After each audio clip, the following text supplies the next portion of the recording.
Live from the center of the earth, Girth. Yo, welcome to My Summer Lair. I'm your host, Sammy Younan, and I'm at Hot Docs, and I have a director, Johnny Sweet, who did Quiet Storm, the Ron Artest Story. Welcome, Johnny. Sam, thanks for having me. Greatly appreciated. This office does not suck, so yeah. Thank you. All right, there we go. So we're off to a good start. But before we talk about your movie, we also have to talk about another movie that just came out this weekend, Avengers Endgame. Okay.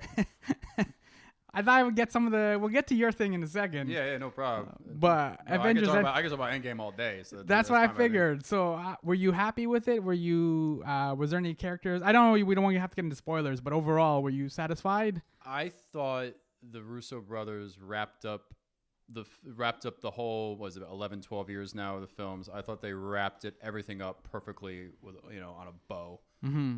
And, when you're seeing people around you crying at the end of the film, I think that the directors hit the emotional chord, pretty flawlessly. So, yeah, I got no complaints on that film. It was different than Infinity War. Yeah. It was very dialogue, character evolving. Whereas Infinity War was a little more action-packed. I was pleasantly surprised with the direction they took with the film. Do you have a favorite Avengers? Or like one of the Avenger characters? I don't have a favorite character. I do have a favorite MCU film. Yeah, what is it? Oh, Winter Soldier. Oh, okay, yeah. Oh, yeah. Tons of ruckus, tons of fun. I just felt out of all the films, it was a little more David Fincher like. It was a little darker. Mm-hmm. The action fighting scenes didn't look very CGI-ish. They looked like real fighting scenes. Yeah, like old Bruce Lee kind of shit. So. Oh man, that's a great point. Like, it would be interesting to see David Fincher do a Marvel movie. It'd be super dark. I don't know if that would make $1 billion. Like, but he's got like a dark comedic side to his films as well. So Fight Club's very sarcastic and very witty. Yeah, so is Gone Girl. So yeah, I don't know. We'll see where where they take the next phase, I guess. Mm-hmm. In terms of the next phase for you, though, you just put out Quiet Storm, the Ron Artest Story. I want to start off with the obvious question, which is, how come Ron Artest's name is in the title? Because I thought he changed his name to Meta World Peace. Well, his name's in the title because we didn't, if we just named it Quiet Storm, there would be an extra price tag. No, but I meant like Ron Artest itself, though. I thought didn't he change his name to Meta World Peace? He did. The reason why, in 95% of the film, he's Ron, mm-hmm. and when he's going through all of his troubles, he's Ron. And I'm from New York. I still have a problem calling him Meta. And Meta's rule of thumb is if you are 35 and older and from the East Coast, you can still call him Ron. He's totally fine by that. Okay. So I feel fine calling him Ron still, and people in New York will not call him Meta. They will still call him Ron. So, and we don't really dive in that much into the Meta World Peace angle in the film, just because with the story arc, it doesn't really tie into his battle with bipolar anxiety depression. Yeah. So. I want to pick up on that because when you sit down to do a documentary and Ron Artest obviously is he's the subject matter, you have to figure out a setting now where to talk to him and where to do the interview with him. You chose a boxing ring and you lit it really nice. It's all red and everything like that. Why did you choose a boxing ring for that kind of setting for him to share his story and his struggles? Ron loves boxing. His father was a Golden Gloves fighter. Ron is very invested in the sport, actually. He goes to not only the big fights that us casual fans will watch, he goes to the fights that might not even be on television. So he's very in tune into the sport, and we wanted to not only have a setting for him where he felt comfortable, but also one that was close by to where he lived for logistic reasons that just made life easier for all parties. So that's why that, and also the symbolic factor, the fact that a lot of people remember him for the fights that he got into. So it all ties in together. We'll get into the malice at the palace in a little bit, but I want to touch on the fact that You're documenting Ron's struggles with depression as mental health, and that's kind of like the subplot or the main plot that kind of runs through the documentary. Why didn't you focus on like earlier players like Kendall Gill, for example? He played with the Sonics, the Hornets. He actually was diagnosed with clinical depression. Yeah. Why Ron Artest instead of like Kendall Gill or somebody else, for example? Well, Ron's the bigger name, so you have that. Ron, you know, I don't. Kendall Gill was. You got a couple things they're gonna run into there. One, Kendall Gill was a Sonic. Mm-hmm. Sonic's footage is very tough to license and clear from the NBA because of the Thunder now. Mm-hmm. So you have that as an obstacle. The other thing is, if you're looking at interview subjects, Ron is the most, he's a very gregarious, guileless, open mic kind of, interview. Mm-hmm. Kendall Gill isn't on that level that Ron is in terms of that. So we knew when we had him and he was going to talk for 4.5 hours, we knew we were going to get the real. He wasn't going to hold anything back. You can challenge him with tough questions, and he was going to answer. Yeah, Ron Artest seems to come across like he doesn't have a filter. No, he doesn't. Another thing is also Kendall Gill was also late 80s, early 90s. Ron's a little more recent. He's a little more modern, and we wanted to. I mean, we're picking and also Kendall Gill is not a polarizing figure. Ron's been a polarizing figure, and Ron is also very well known to not only the your millennial and some of the Gen Z generation, but he's very well known in the Gen X generation. Mm-hmm. So you're hitting a bunch of different age gaps that will connect with this film.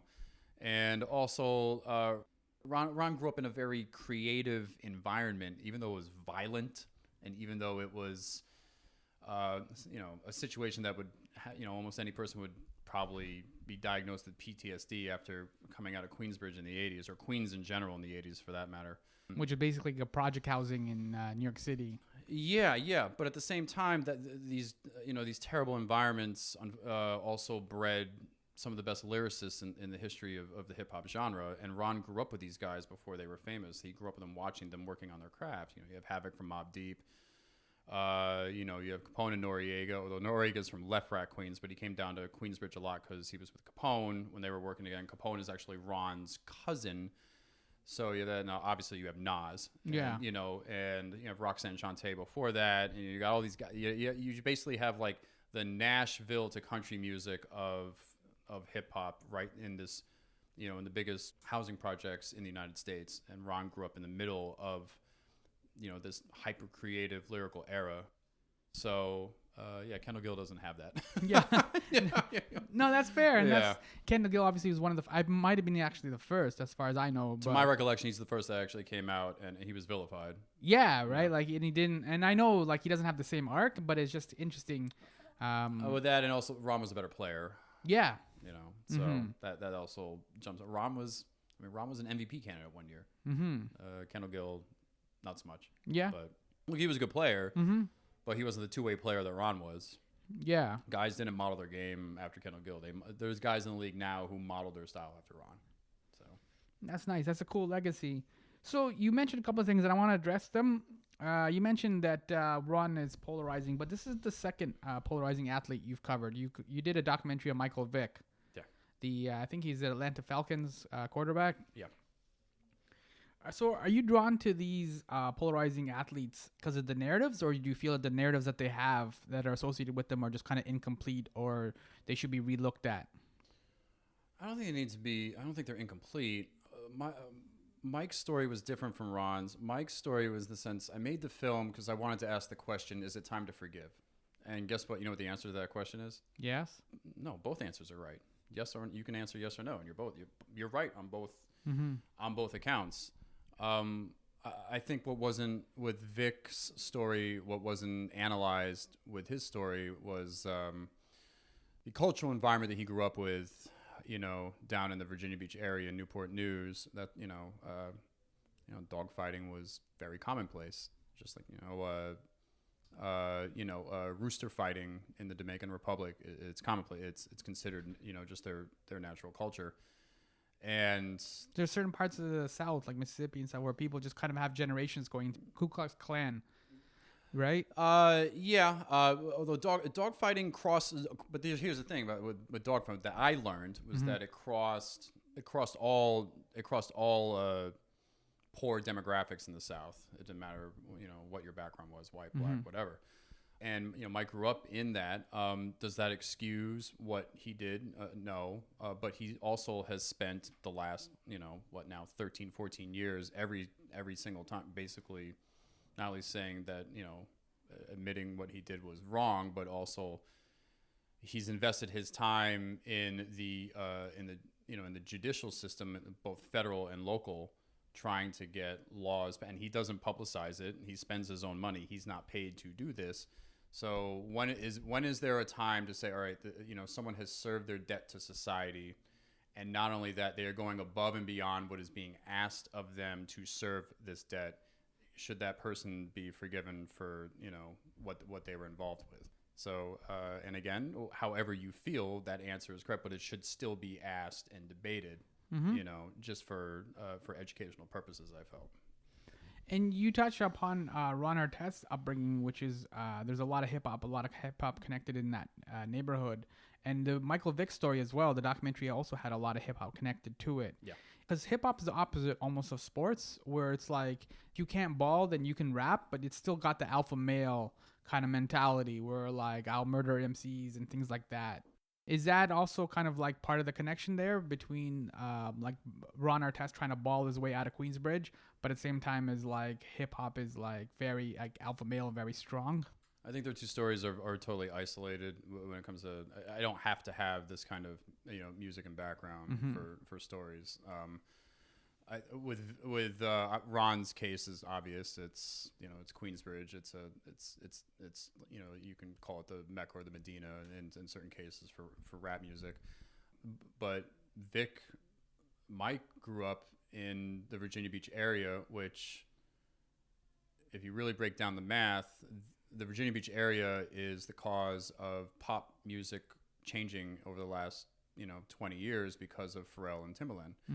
Not New York rappers were going down to Virginia Beach to record with Pharrell. They were going down there to record with Timbaland, and like Noriega, who's in both films actually. He's the one who puts Pharrell on the map with Super Thug in 1998. Yeah, Nori's solo album came out. If Super Thug doesn't come out and that's not the hit of the summer, we don't know who Pharrell is after that. So and the Virginia Beach area had its own culture in terms of music and competitive nature that Mike and the music scene at that point identified with, and also Allen Iverson, of course. So I think they're just both. I think both guys just naturally come from these kind of they just come from these environments. I don't think that has to be explored on, and that's not going to happen with every single subject or athlete that we focus on. Yes. I think these are just rare, isolated cases when this happens. So. But it reinforces too what you were saying before, which is like this is also kind of a New York City story as well. Yeah, I know Ron Artest played for other teams, but especially notably like the Lakers, for example. But like this again just kind of connects to you as well as a New Yorker. These elements when they come together, this is very classic New York. Yeah, I tried my best to stay as objective as possible in terms of but I think when you're talking about Queens in that era, the lens has to be part of the lens of telling his story. That's where he was first diagnosed. That's where he learned to play ball. That's where he initially learned how to solve problems. So, and Queens during that time, from the South Jamaica area all the way down to Queensbridge, was really under the threat of violence from some of the most notorious crack kingpins that have ever, walked the soil of the United States. You have Kenneth Suprema Griff, you have Fat Cat, you have, these guys ran the drug trade. Not only, and their connections expanded past Queens, even, and these kids were growing up under that cloud. So yeah, that the dark tone of Queens, that we feel, hopefully, I think we feel throughout the film, it stems from that, and I felt we had to stay in that kind of dark New York 80s, early 90s kind of style in order to tell this as effectively and authentically as possible. Yeah, I mean, it feeds into that what you were just saying before. It's like it's not surprising almost in a way that Ron or people coming out of that neighborhood don't have PTSD, because you see so much. And sometimes, like, when we see a little, like, bio or something for a celebrity, he grew up in a rough neighborhood, and it's just, like, one line. And then everything kind of, like, the rest of the bio goes on. But it's like that, he grew up in a rough neighborhood. That's a lot of emotional experiences. Not only that, but what also is not, I don't think a lot of people understand, it's also the socioeconomic factors that pop into place. Your options are limited. Mm-hmm. And Ron is Ron's a naturally very, very intelligent person. His major at St. John's was architecture. Yeah. He loved math. These are things that, he naturally, his brain could, compute and use. So, but, the New York City public education system is based on property taxes. And probably most of America's education systems are based on property taxes. So the poorer environment that you're in, the worse education you're going to get, most likely. Mm-hmm. Whereas if you live in, area where the property taxes are higher because you can afford it, your public school is going to provide you with the resources, the more of the deck of cards that can help you succeed later in life. So I think what helped with this was from the psychological standpoint of, if you grow up in socioeconomic environments that are detrimental to your well-being, then that leaves you open to the genetic disorders that you have in order when you have mental triggers that are pressed. Mm-hmm. So, which makes sense, because society's already kind of said, like, you're not valuable, and so already kind of abandoned you in a way. Like you said, once the taxes and everything kind of go, like, this neighborhood over here, we'll put money into it, but we gave up on this neighborhood over here. I know you're part of New York, but we're like, we're not going to deal with you guys. Like, we'll just write you off, and we'll just focus on, like, Manhattan and other, like, sexier areas. Yeah. I mean, as someone who grew up in the New York public education system in the 80s and early 90s, I think that makes sense. We had, my schools were fine, but they were still, crowded. Mm-hmm. I didn't have the one-on-one attention, that I had when I moved out to the suburbs when I was 15. When I moved out to the suburbs when I was 15, all of a sudden teachers are like, they're like on my ass, like they're pushing me, and I was just like, I never had this before. But I needed it. It furthered, my education at a much faster rate. Before, I'm in a classroom with there's 40 kids in a classroom, and not everyone has books. Not everyone, is getting the attention, that they need in order to further their education. So, there's some of the shit that we had to deal with when we were growing up in New York. Yeah.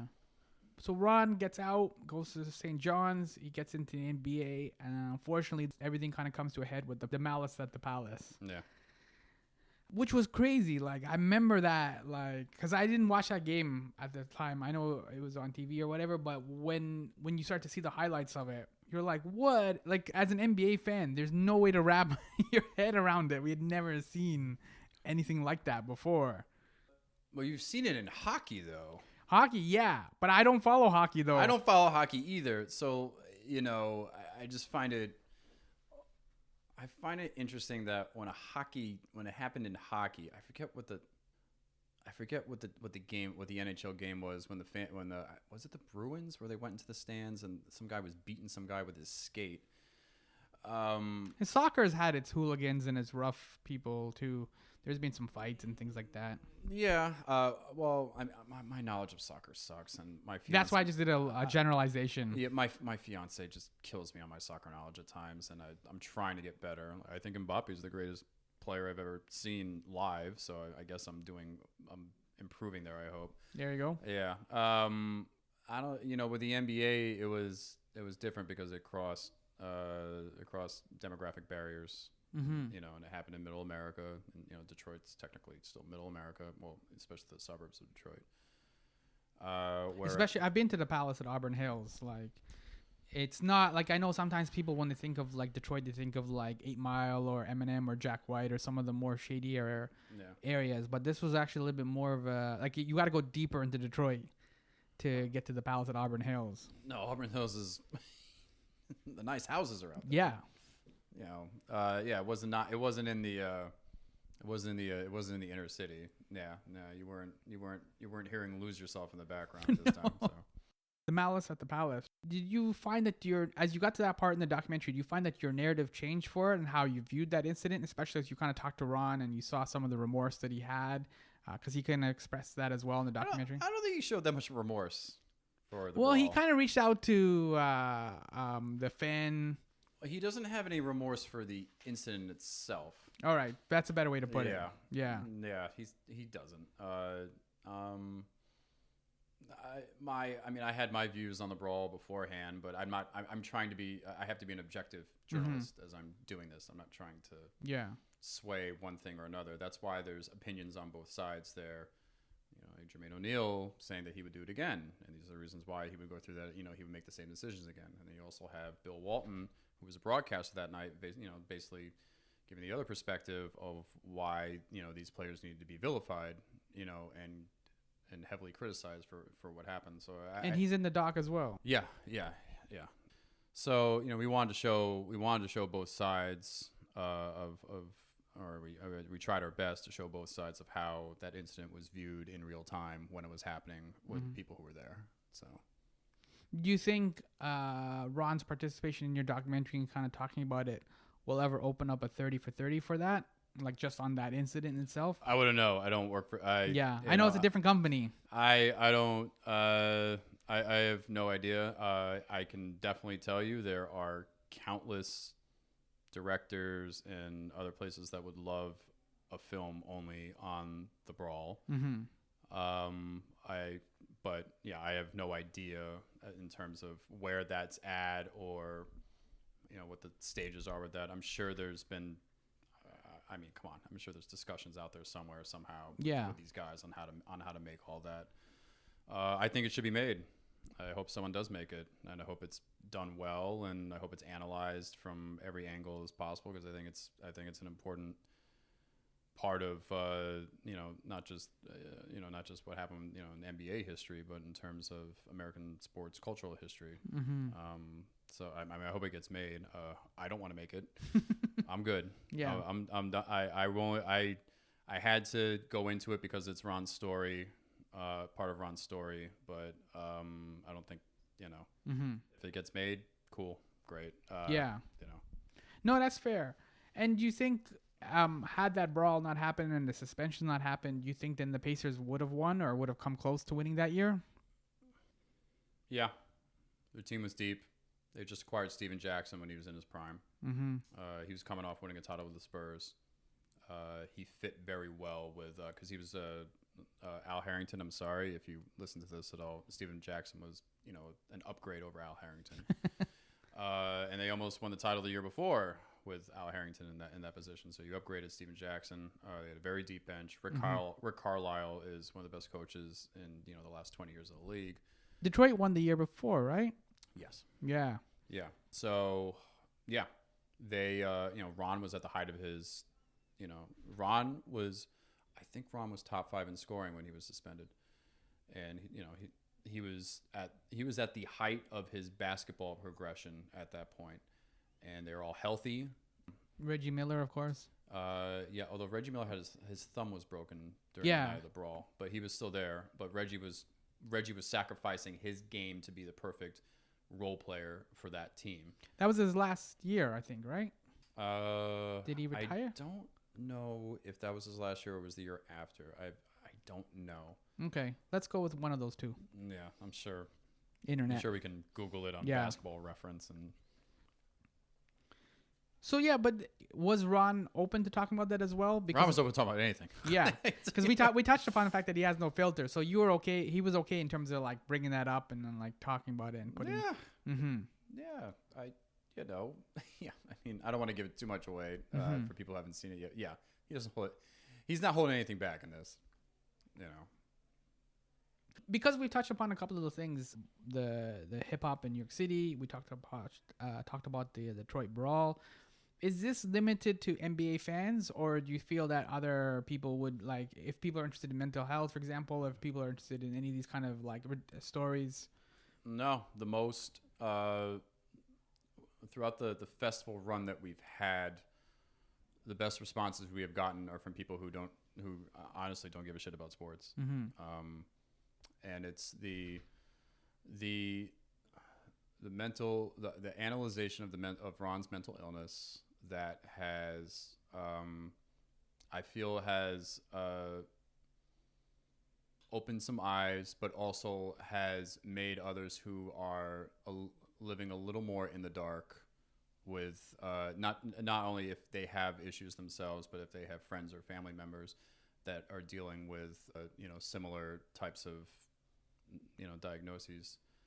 Those are the people who have either have come up to me after the Q&As and have spoken to me in private, or there have been plenty of people who have stood up and have given. They didn't ask us questions during the Q&A. They gave like confessional testimonies because they watch Ron's story, and the focus of it being down that lane, and they felt comfortable in a theater among strangers to open up about their own issues, with mental illness and mental struggles. So no, you don't. You can watch this and not. Yeah, I mean, this is not made for the sports fan. Yeah. Does Ron's story change at all if he doesn't win that ring with the Lakers? And he just he had a great career, but there's a lot of great players that had a great career, but obviously didn't win a ring. Does his story change at all if he's not quote unquote a winner? It definitely adds. It gives you the cliche, redemption at the end of at the climax of a story. It does change in the sense that if he doesn't win that, he doesn't go on national television and thank his. Here's the funny thing. He thanks his psychiatrist, but really she's his psychologist. So he actually misspoke on national television. This is when he won the night the Lakers won. Yeah. And so then the TV reporter is basically when he's thanking Dr. Santa Parasami, he calls her his psychiatrist. She was actually his psychologist. But look, you just win the national championship, and you are so elated, and everything's going on around you. It's positive chaos. So he misspoke when he called her his psychiatrist when really it's psychologist. His story does change because if he doesn't hit that shot and win that title, he doesn't create the freestyle platform right after the game with Doris Burke where he thanks her. And, if he doesn't thank her on national television, I think we are still it sped up the educational process, and especially, I can't speak for the rest of the world, but especially in the United States, in terms of players who were dealing with these kinds of issues. And he, instead of this being gradually, the door is opening with guys like Brandon Marshall in the NFL, et cetera. Ron kicked the door down, and that wasn't even his intent. Because he was being open and honest and authentic in that moment. It wasn't pre-planned. It wasn't a PSA. It wasn't a scripted TED Talk. Yeah. This was just how he was feeling at the time. And he was also giving you concrete examples of the breathing exercises, and she helped him relax. Yeah. And, it was very, it was an enlightened moment of an evolved man. And if he doesn't win that, if he doesn't make that shot, we don't have a film. Mm-hmm. Yeah, but it's also like you said, there's an American thing too, where once you win a championship or a Super Bowl or something like that, people kind of shift how they view you. Absolutely, there's no better sports PR for a controversial athlete than winning the title. Yeah, because it's I gave you Ray Lewis. Mm-hmm. Yeah, I mean, if a regular athlete just says, "All right, do 10 push-ups a day and you'll be successful," but they don't have anything to back it up, then people are like, "Oh, whatever." Yeah. But then if they win a Super Bowl or win a NBA Finals, then they're like, "Do 10 push-ups a day." Everyone's like, "Yo, I'm doing 10 push-ups a day." It galvanizes and changes. There's no you could hire the greatest publicist in the world. It doesn't matter if you win a title. That publicist fee, you don't even need to pay them. Mm-hmm. There's no better way to change in the American sports culture. There's no better way to turn your image around than winning a championship. So I think it's a combination of it distracts from what you did in the past, but also it's, there is a certain aspect of American sports culture where you're given second chances. So Yeah. And I think that's also the inspiring thing, the Ron Artest story, is that he got number of chances. Like there was like, even after the Pistons brawl, they were in the locker room with him and Steven Jackson, and he says to him, "Do you think we're gonna get in trouble?" Right? And it's just like, how do you not realize the enormity? Like, this isn't just like you pushed a ref or something like that. Like you were in the stands punching people. well, I mean, I don't know how many more examples we can show. That there's moments where Ron is not in his right mind because his mind is going in nine different directions at once.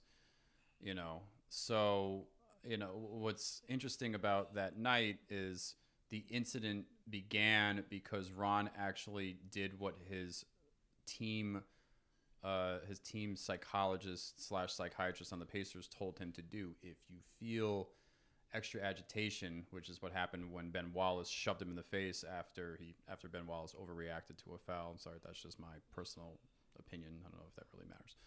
But, he went over and laid down on the bench, on the scores table, I should say, instead of fighting Wallace, because he was doing what he was practicing. Mm-hmm. Now, it looked comedic, but I think he's doing what he was told to do. Mm-hmm. And because of what he was told to do, it led to a cup landing in his chest and face area, which, and then that was... Off we go. Yeah, that's all she wrote. Yeah. I want to segue slightly out of that, but I want to stick with second chances or third chances. Hey, Sam, it's your show. You tell us where to go. Okay. Well, because I do want to touch upon the fact that you are from New York, and so the Knicks have been long suffering.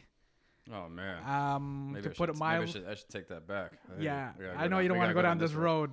But I can go down this road all day. All right. It's obvious what's wrong. So. But are you hoping that they get the number one pick and get Zion? Or are you on that camp, or are you what are you hoping for the Knicks? I want the number one pick, and I want us to spend our money wisely on talent. Yeah, I would. Yeah, in a perfect world, I would want Zion, KD, and Kemba Walker. So. Oh, that's a good team. I'm not on the Kyrie train. Mm-hmm. I'd rather have Kemba Walker. I know that sounds crazy, but after living through Amari, where Amari was great for 5 months and he was injury riddled for the rest of his contract, I don't want to get 5 great months of Kyrie and then all of a sudden he's getting arthroscopic knee surgery every 6 months. Mm-hmm. I'd rather get Kemba Walker, who is going to play every game, and Kemba also views the Garden as like, a holy ground of basketball for himself since he played at Rice. Also his UConn accomplishments there. Mm-hmm. Yeah, that'd be my choice, but I'm not a GM and I'm not an evil owner like James Dolan. But. Do you ever take a break from the Knicks and then head next door to Brooklyn to see the Nets, or is it? You want to know what's funny? Yeah. The Knicks on MSG, their ratings dropped 38% this year, and that was still twice as many viewers as what the Nets drew in a season where they had their best season. They were like the darlings of the Eastern Conference. Mm-hmm. Like, if you needed any more proof that the Knicks are still the only team in New York that unites the city, I can give you countless examples. The city is split in all other sports almost, except basketball. Mm-hmm. The city is split in terms of Giants, Jets, Yankees, Mets. The Knicks are the only team that everyone kind of get. That's why the 90s were so crazy. Like the Garden was like the loudest building in the league. Mm-hmm. So. And the team was so good. Oh man, I miss that. Well, I mean, Latrell Sprewell is my favorite player ever. So, we missed those teams. We just needed one title. Thanks, Jordan. Yeah. Well, and Kareem too. Kareem. Kareem. Sorry, not Kareem. Hakeem. You're Hakeem. Hakeem. Sorry. Yeah. Oh God. John Starks. Yeah. Game 7. Yeah. Oh man. Jesus. Yeah. 2 for 18. Thanks, buddy. Mm-hmm. So close though, like right up to the end there. Well, it's tough because like Starks played so hard all the time, and he's so identified with the with the grittiness of the city. Wasn't drafted. Defensive-minded guard, played hard every single second. And then for it to have because he was the most beloved Nick on that roster. Him and Oakley. Yeah, that was rough. Yeah, I don't think. I think that and the Charles Smith blown layups are the two things that have really. Oh, yeah. I don't think Nick fans from my generation have not recovered. I don't think we still haven't recovered from those. Starks because we were clearly better than the Rockets. Charles Smith because that was our best shot at taking down Michael Jordan. Yeah. And the thing too, the Jordan thing too, is because he was off playing baseball, he never really got to deal with the Rockets. He would have beaten the Rockets. You think so? Yeah. I'm not. I don't think the Houston Rockets would have touched Jordan in his prime. I don't. No, because there were teams that Jordan beat that were better than the Rockets. Mm-hmm. You know, I would make the argument the Sonics team that he beat were better than the Rockets. That Sonics team won 64 games. They were another team too. They had a couple of good years there with some really solid players. Yeah, but they also had to go through a gauntlet. You have to go through Akeem. You got to go through Barkley. Mm-hmm. You know. Well, they couldn't even get out of the first round sometimes too. Oh yeah, I remember. Yeah, they lost to Van Exel and Elden Campbell that year. Yeah, with the Lake Show. Yeah, Mm-hmm. I remember that. Yeah. Jordan also beat the Trailblazers when Clyde and all of them were at the peak of their Cliff Robinson and Terry Porter. Mm-hmm. So no, I don't. I'm not like look. I didn't play in the league. I didn't play college ball even. So you can take it for what it's worth. But as an obsessive NBA fan, no one was stopping Michael. So. How did the NBA come into your life? Was it just something you started watching in New York City, or your dad, or something, or how did it come? No, I grew up in New York. It's a playground game. You're 6, 7 years old, and you're playing. It's recess time. There's only one thing you want to do. You want to play ball. You want to play. You play against your friends, and when it's warm out in the summertime, you're playing on courts that are within your neighborhood. The city game. So the Knicks in the 90s were very identifiable. They were relatable. Ewing was an amazing player and probably an amazing athlete for his position. Outside of that, the team didn't have amazing athletes. They had it was a very blue collar kind of way of winning. Mason, Xavier McDaniel. Yeah, although Mason's handles were disgusting. Yeah. That guy had the most New York game of any Knick I've ever seen. And the most New York hair too. Oh, remember he had all the little stuff shaved. And he's wearing Karl Kanai, with the Timbs and all that. Yeah, they were very identifiable with the city.